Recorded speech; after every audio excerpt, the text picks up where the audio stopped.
Assalamualaikum warahmatullahi wabarakatuh. Waalaikumsalam. Kembali lagi ke channel Opus Perfectum. Mohon maaf kita agak telat untuk mengupload video selanjutnya karena satu dan lain hal kita sempat terkena penyakit, Wabah terkena wabah, Omikron. amit-amit jangan.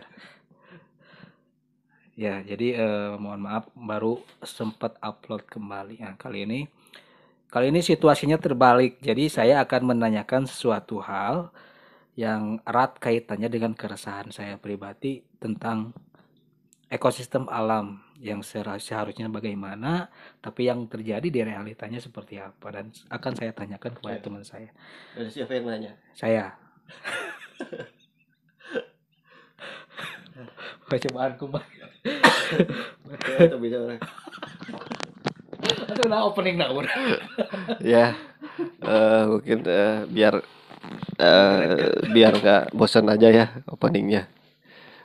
Kebetulan saya juga lagi flu, jadi agak sedikit apa sebutnya teh kalau Kurang fit, bukan yang kalau ngomongnya itu bindeng itu apa? cerak, Bukan bindeng. spanduk. Indonesia bindeng tuh. Ya pokoknya itulah bindeng.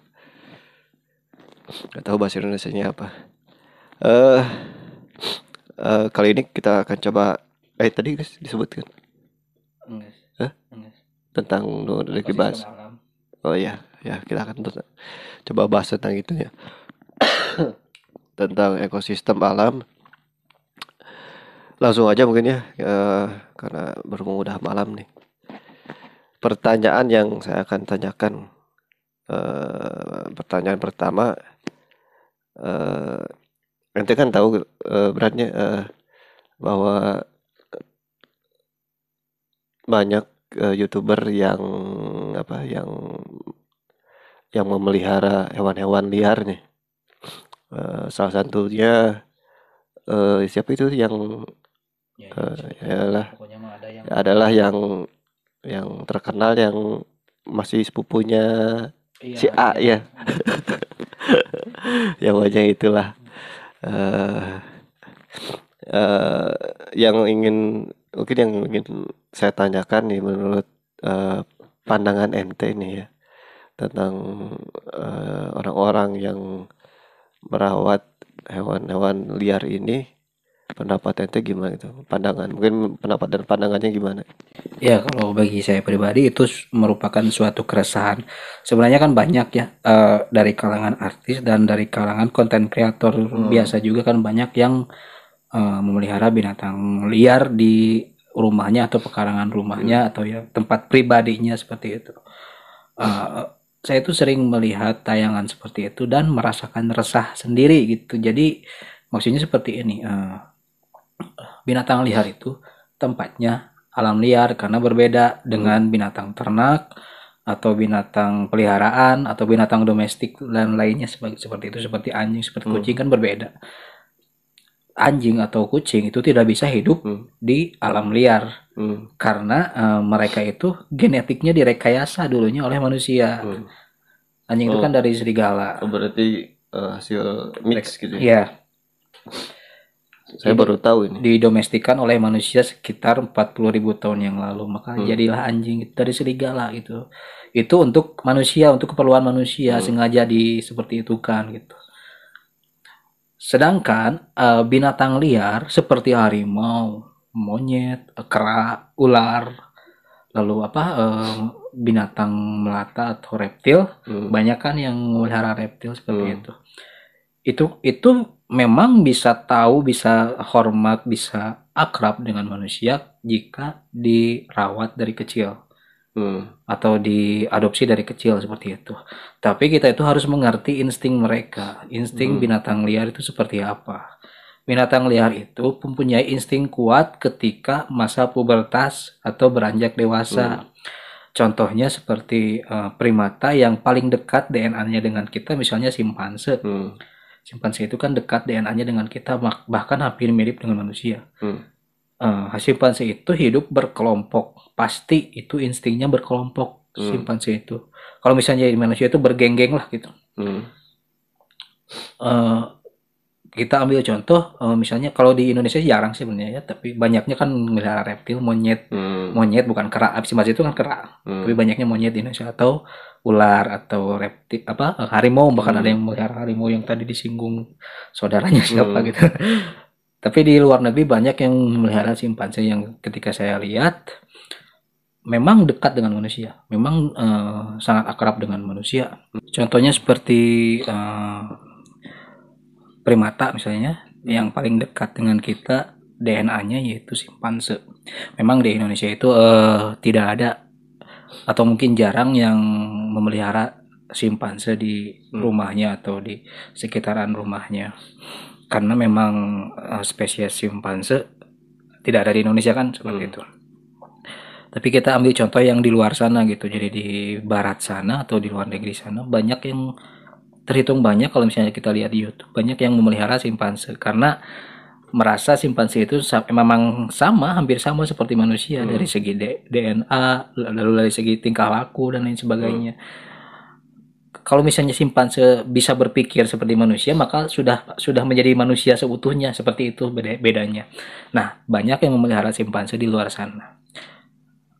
Kita harus ingat simpanse itu hewan liar walaupun mirip dengan manusia, walaupun DNA-nya sama dengan manusia.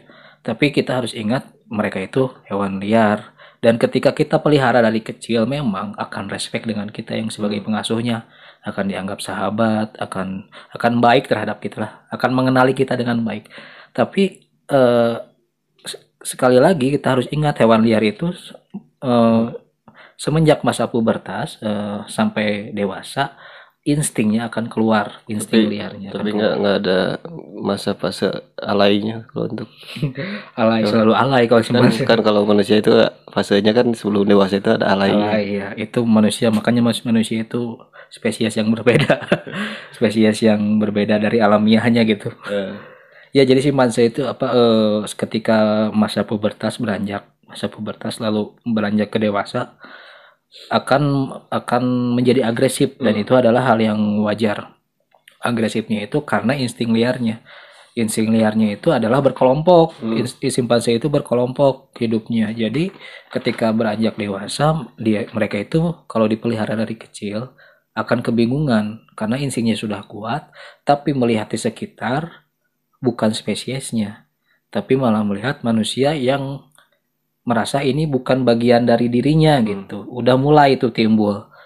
Jadi akhirnya stres, agresif, menjadi agresif wajar dan mungkin bisa memberontak, bisa berbeda gitu nanti setelah dewasa. Tidak seperti masih bayi atau misalnya beranjak menuju ke pubertas ke atas ya mungkin bakal berbeda tingkah lakunya karena balik lagi simpanse itu agresif pasti setelah dewasanya.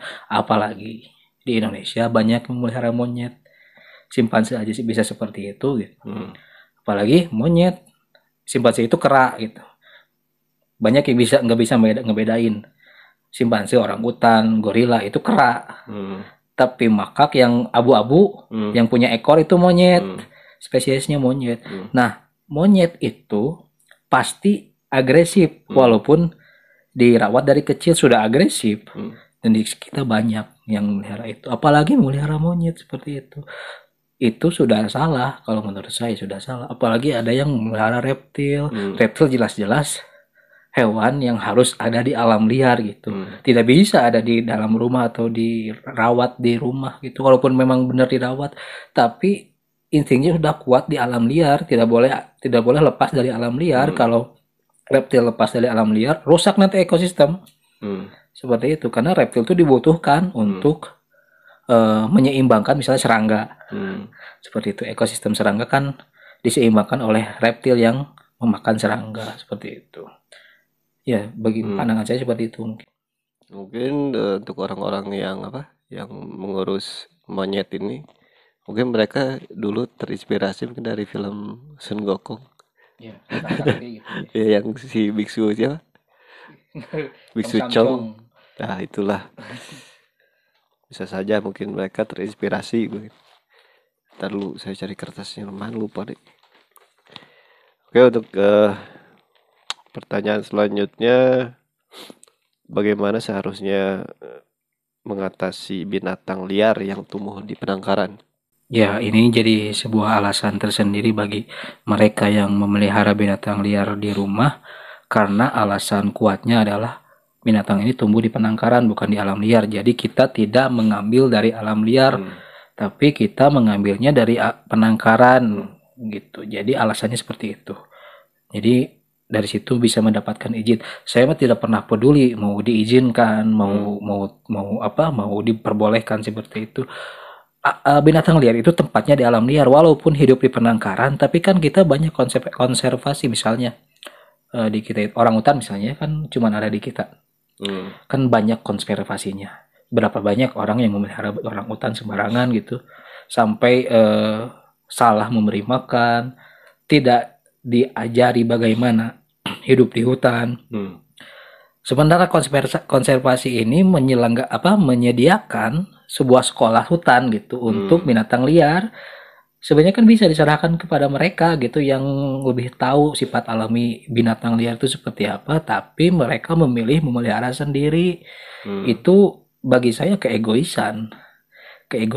Padahal mereka bisa bekerja sama kalau bisa cinta binatangnya, cinta alam liar, cinta binatang liar, seharusnya serahkan ke yang ahli untuk dikembalikan ke alam liar. Tapi alasan mereka dibalik itu ada alasan lain karena alasannya hutan semakin berkurang, jadi takutnya mereka tidak bisa mencari makan, katanya seperti itu. Jadi ada aja alasannya gitu. Ya, ada juga yang beralasan mereka ini takut misalnya contohnya ekosistem kera atau monyet ini semakin habis gitu. Makanya mereka mungkin merawat monyet atau kera ini supaya untuk menjaga kestabilan mungkin. Ya itu Soalnya pernah dulu ada juga kera yang tahu nggak yang berita yang kera yang sampai dibakar sama warga. Pernah lihat beritanya. Gimana gitu ya? Iya, padahal bukan salah mereka. Mereka seperti itu karena habitatnya sudah semakin menghilang. Seperti itu. Jadi atau insting binatang liar itu mencari sumber makanan pasti, itu sudah pasti. Jadi ketika di habitatnya sumber makanan sudah berkurang, pasti mereka mencari sumber makanan di tempat yang lain. Contohnya seperti monyet, ya pasti lari ke rumah warga, ke pemukiman terdekat gitu, ke warga terdekat untuk bertahan hidup. Sebenarnya seperti itu, untuk bertahan hidup. Dan kita malah menganggap mereka pengganggu, padahal kita lah yang merusak rumah mereka. Seperti itu. Karena kita anggap pengganggu, mereka mah binatang liar, nggak salah apa-apa gitu. Yang mereka pikirkan itu insting bertahan hidup saja, seperti itu. Ya mungkin di sini juga kita harus lebih bisa sadar diri juga mungkin ya. Karena bukan berarti kita misalnya seorang manusia gitu ya yang diciptakan sempurna gitu, yang paling sempurna, lalu kita merasa hebat gitu ya, merasa makhluk yang paling unggul dan super power mungkin ya, dan dengan seenaknya gitu berbuat tidak adil mungkin kepada makhluk lainnya seperti para hewan atau ya binatang-binatang mungkin seperti itu. Ya mungkin jadi pelajaran juga untuk kita mungkin ya, untuk kita supaya lebih sadar diri lah bahwa kita kan diciptakan juga, diturunkan karena tugasnya untuk menjaga dan merawat bumi, bukan untuk berbuat semena-mena ya di muka bumi. Tidak berbuat semena-mena. Untuk tidak berbuat semena-mena gitu di bumi gitu. Oke, untuk pertanyaan selanjutnya, bagaimana seharusnya ekosistem alam ini bekerja? Jadi kita itu harus memahami rantai makanan. Misal jumlah tumbuhan itu pasti lebih banyak ketimbang serangga. Karena serangga membutuhkan tumbuhan untuk menyerbuki tanaman seperti itu, yang nantinya jadi sumber makanan untuk herbivora. Hewan herbivora pemakan rumput, pemakan tumbuhan. Sedangkan serangga menjadi makanan untuk reptil seperti itu atau amfibi. Nah, herbivora ini yang memakan tumbuhan menjadi sumber makanan untuk hewan karnivora atau predator seperti itu. Makanya rantai makanan paling bawah itu jumlahnya paling banyak karena merupakan ekosistem dasar. Sedangkan predator yang paling puncak, yang puncak rantai makanan jumlahnya lebih sedikit karena merupakan membutuhkan energi, membutuhkan bertahan hidup dengan memangsa. Dan paling dasar itu tumbuhan itu membutuhkan sinar matahari. Jadi tanpa ada sinar matahari, tidak akan ada tumbuhan dan tidak akan ada hewan-hewan yang lainnya seperti itu. Tanpa ada serangga, tidak akan ada reptil, tidak akan ada amfibi. Tanpa tumbuhan, tidak akan ada herbivora. Tanpa herbivora, tidak akan ada karnivora. Tanpa mereka semua, tidak akan ada kita. Tidak akan ada manusia. Nah, kita harus mengerti ke arah sana. Gitu. Bagaimana cara menjaganya seperti itu. Kita harus mengerti hal tersebut, ekosistem tersebut seperti apa.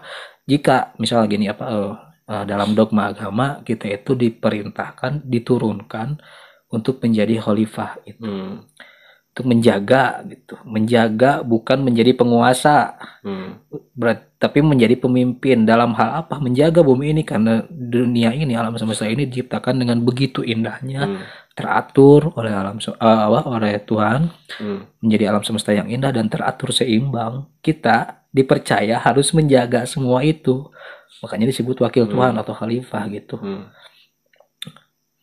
Jadi orang-orang zaman sekarang menganggap khalifah itu adalah sistem negara dan lain sebagainya. Tidak mencakup semuanya gitu. Bagi saya itu mencakup semuanya. Menjaga kelestarian itu tindakan seorang khilafah gitu, khalifah seperti itu. Tindakan manusia seharusnya seperti itu. Nah, banyak para misalnya contoh yang lain adalah misalnya banyak pecinta burung. Di kita itu pencinta burung yang sangat mencintai burung, memelihara tiap hari, merawat, memandikan, lalu memberi makan yang serba mewah, serba mahal untuk burung, lalu dijadikan untuk kontes dan lain sebagainya. Ya kita pahami bahwa cinta itu memang buta gitu lah. Cinta itu egois. Cinta terhadap binatang, terkadang manusia itu egois karena saking mencintai binatang, misalnya burung, dirawat tiap hari, memang dimanjakan tiap hari, tapi tetap dalam sangkar. Manusia tidak mengerti bahwa keinginan burung itu terbang bebas lepas, diciptakan untuk terbang, menikmati udara. Dan diurus juga kadang suka ada tujuannya ya. Iya, tujuannya untuk kontes. untuk kontes gitu. Udah kontes beres, juara yang sudah dijual gitu. Jangan gitu kan. Mengeksploitasi alam sama seperti mengeksploitasi binatang, mengeksploitasi alam gitu. Tindakan manusia itu sudah berlebihan menurut saya kalau seperti itu. Seharusnya kalau cinta burung ya bebaskan. Ada satu hal yang unik yang saya pernah lihat di TikTok. Bukan di TikTok, di Instagram, berita seperti itu. Ada orang luar, kalau nggak salah orang Swiss gitu, kalau saya ke sini, ke Indonesia, berlibur ke Indonesia. Orang Swiss gitu. Ya, pokoknya orang Eropa lah. Jadi dia sengaja membeli burung dari tukang burung, dari yang penjual burung. Ternyata setelah dibeli bukan untuk dipelihara, tapi untuk dibawa ke hutan lalu dilepaskan.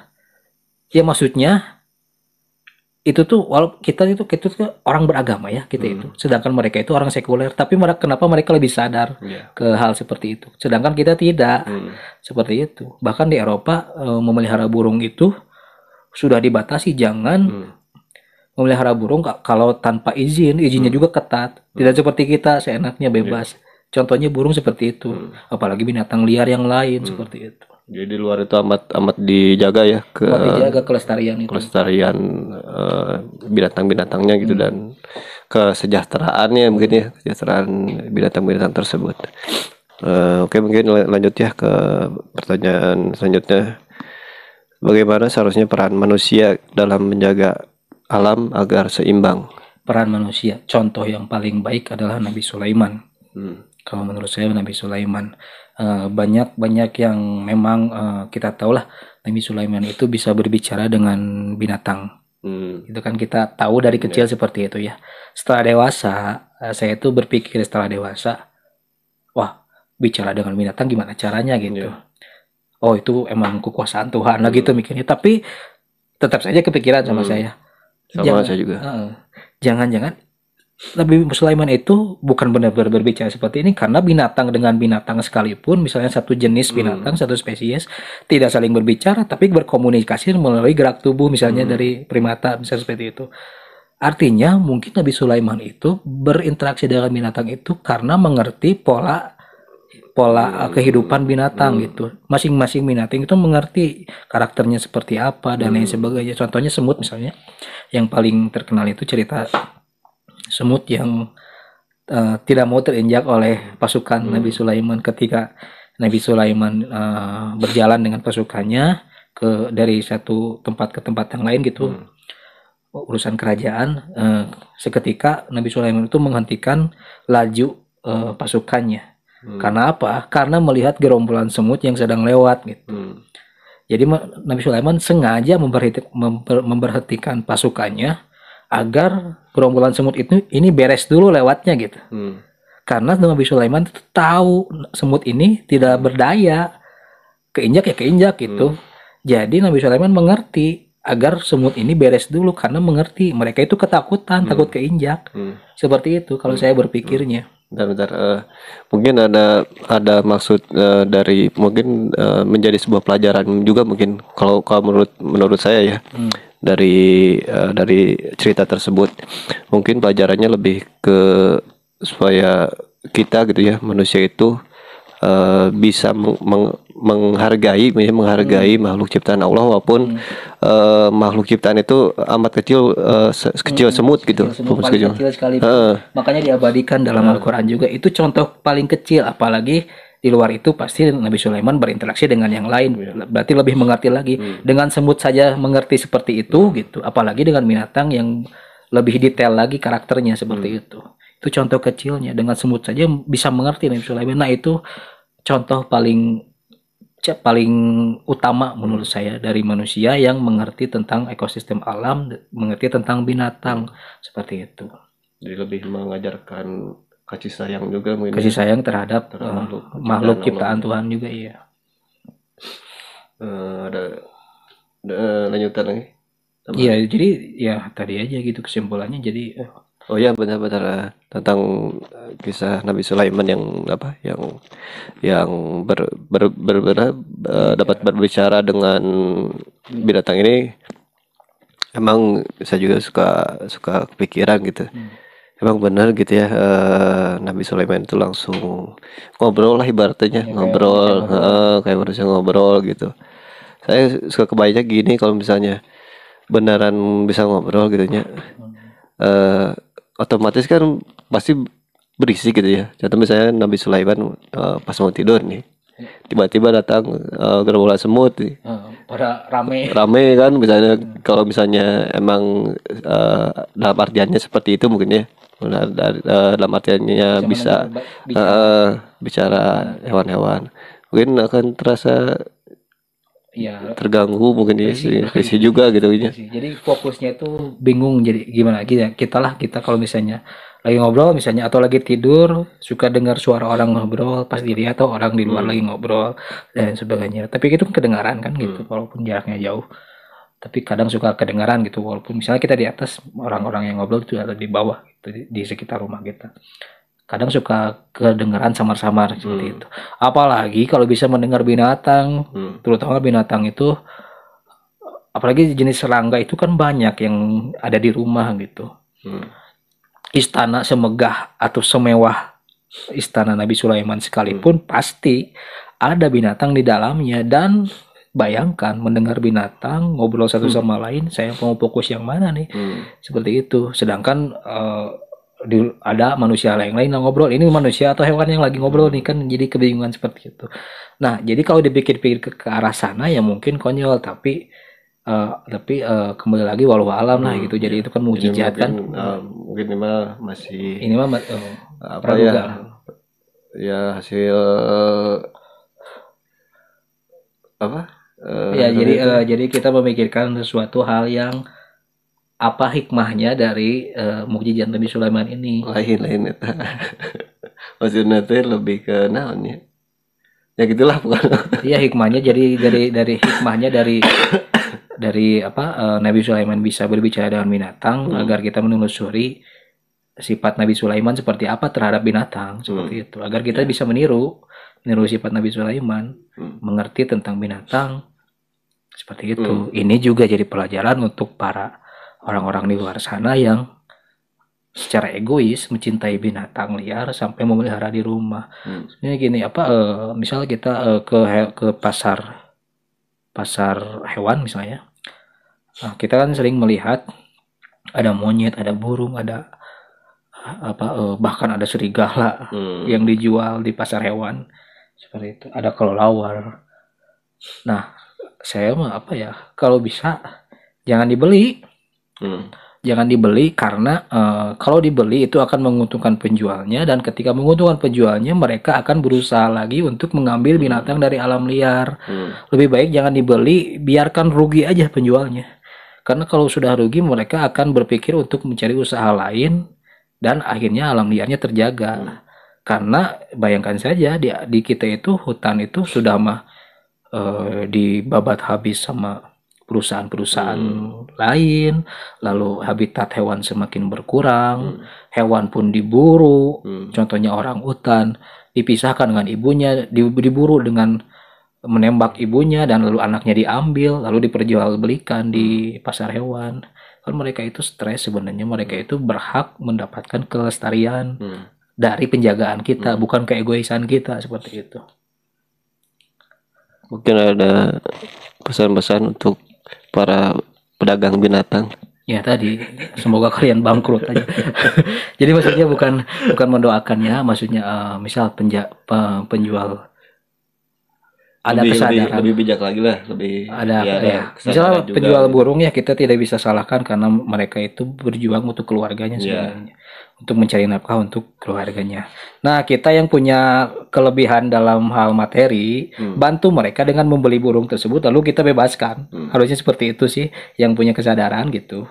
Kita nggak usah salahkan yang menjualnya karena mereka juga membeli dari yang lain. Yang salahkan itu maksud saya semoga bangkrut itu yang memburunya.